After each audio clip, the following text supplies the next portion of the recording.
Saw is without a doubt a cultural phenomenon. But why am I making this video about Saw, and not Freddy, Jason or Michael? About The Exorcist, Evil Dead or Ghostface? Simple. Saw is easily as iconic and recognizable as all of these, but at the same time up to 25 years younger. It is one of the most iconic, long-running horror franchises, and one of the youngest. But how did it get there? Well, firstly, like many other cult classics, it hits the pulse of its time perfectly. The time, in this case, being the gritty and industrial, very new metal early 2000s, and it absolutely reeks of this decade. The time lapses, the color filters, the sound effects, the whole thing looks like a Hybrid Theory era Linkin Park video. It's like a paranoid looking over my back. It's like a whirlwind inside of my head. It's like I can't stop what I'm hearing within. It's like the bass inside is right. Ooh, my bad, that was footage from Chester Bennington's actual cameo appearance in Saw 7, aka Saw 3D. Saw came out in 2004. So, similar to, for example, Nightmare on Elm Street, which came out in 1984, it came out late enough within the decade to be influenced by it, but at the same time early enough to influence it further going forward. The movie's budget was another big thing. Well, no, technically, it wasn't. What made the movie wasn't the budget, but rather the lack thereof. The year 1999 saw the release of The Blair Witch Project, a movie that was shot with a budget of around $600,000, or in more descriptive terms, close to nothing in the filmmaking industry. For reference, this is how much Pedro Pascal was paid for his performance in The Last of Us. Per episode! By still being made and becoming an enormous success on top though, Blair Witch proved that low-budget horror is more than possible. So, when director James Wan and screenwriter Lee Whannell, who also played the character of Adam, finished film school, they knew exactly what they wanted and could do. A horror film. But they could only afford one location, so they challenged themselves to write something that would only require one. They rented one warehouse and built all the sets within it. Even the car chase was filmed inside, with moving lights and crew members slightly bumping the cars so they appeared to be moving. They took their problem and made it their creative advantage. And creative advantage really is the mantra. Saw's secret to brilliance isn't good cinematography, inventive filmmaking, or a unique aesthetic.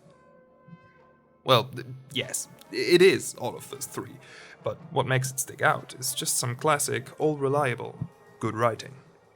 The movie has just an immensely clever script, full of writing tricks, misdirects, Chekhov's guns, and plot twists that it might not reinvent, but use all the better. The movie starts introducing a number of individual narrative threads: Adam and Dr. Lawrence in their saw trap, the intruder in Lawrence's home, Detective Tapp in his hideout, and then, one by one, weaves them together by revealing the connective bits and pieces. Adam knows Lawrence. He was commissioned by Tapp to stalk him, where he uncovered Lawrence having an affair, the reasons of their abductions. Tapp also stalks Lawrence and witnesses the capture of his wife and daughter, Zepp, who the audience suspects of being the Jigsaw killer, but is later revealed to be just another victim of the real one. In reality, he worked at the same hospital as Lawrence, who actually treated a terminal cancer patient named John Kramer, who, right at the end, is revealed to not only be the real Jigsaw killer, but also the corpse that has been in the room the whole time. And not only all of that, but the eagle-eyed viewer is given enough to at least suspect all of this the whole time.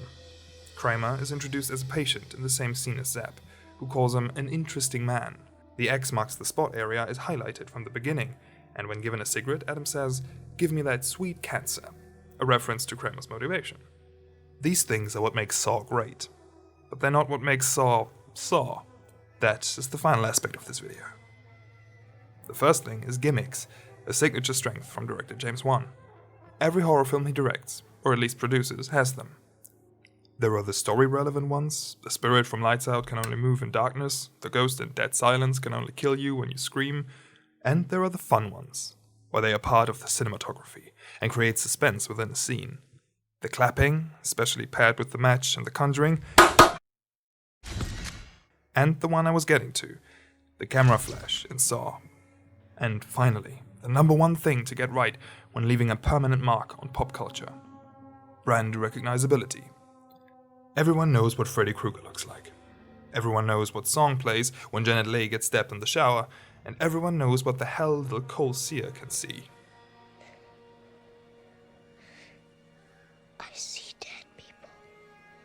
And Saw gets all of this just right from the beginning. A recognizable face? Check. And bonus points because it's a puppet. James Wan really has a thing for those, huh? An imitatable voice? Check. Even if I hadn't put Saw on the title, you still would have known what this video was about after the first few seconds, so yeah, brand recognizability. Check. And this is how you leave your mark on pop culture, especially in horror. This is how directors have done it for almost 100 years. Saw has earned its place in the Horror Hall of Fame for being just as iconic as Halloween, Elm Street, and Scream. And like these other horror legends, Saw would fall victim to the same fate as them. The unending sequels. Every single one of them being more of a deep reach into the toilet than the one before. But that is a topic for another time. For now, I recommend giving Saw 1 a rewatch and celebrating this small but very fun piece of horror thriller history.